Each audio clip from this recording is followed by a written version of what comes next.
বিশ্বকাপের সেমিফাইনালে এখন মাঠ কাঁপাবে 4 সাবেক বিশ্ব চ্যাম্পিয়ন। আর্জেন্টিনা, ফ্রান্স, স্পেন ও ইংল্যান্ড দলগুলোর শক্তিমত্তা আর তারকাদের উপস্থিতি ফুটবল ভক্তদের মাঝে উত্তেজনা তুঙ্গে নিয়ে গেছে। র্যাঙ্কিংয়ের শীর্ষ 4 দলের এই লড়াইয়ে একদিকে যেমন আছে অভিজ্ঞদের শ্রেষ্ঠত্ব প্রমাণের চাপ, অন্যদিকে তরুণদের ইতিহাস গড়ার ক্ষুধা। আজ 14 জুলাই ডালাসে প্রথম সেমিফাইনালে মুখোমুখি হচ্ছে ফ্রান্স ও স্পেন। কিলিয়ান এমবাপ্পের ফ্রান্সকে অনেকেই ফেভারিট ভাবলেও স্পেনের 17 বছর বয়সী তরুণ তুর্কি লামিনে ইয়ামাল বেশ আত্মবিশ্বাসী।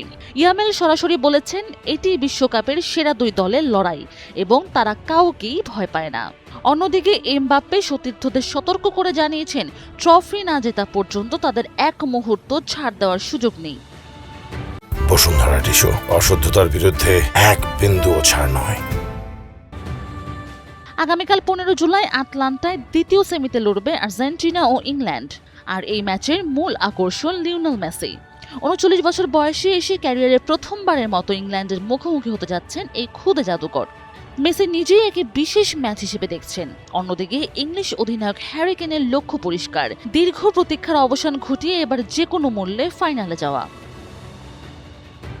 তারার মেলায় এখন দেখার অপেক্ষা, কার কপালে জুটবে ফাইনালের টিকিট আর কাদের ধরতে হবে বাড়ির পথ। বসুন্ধরা টিস্যু, অশুদ্ধতার বিরুদ্ধে এক বিন্দুও ছাড় নয়।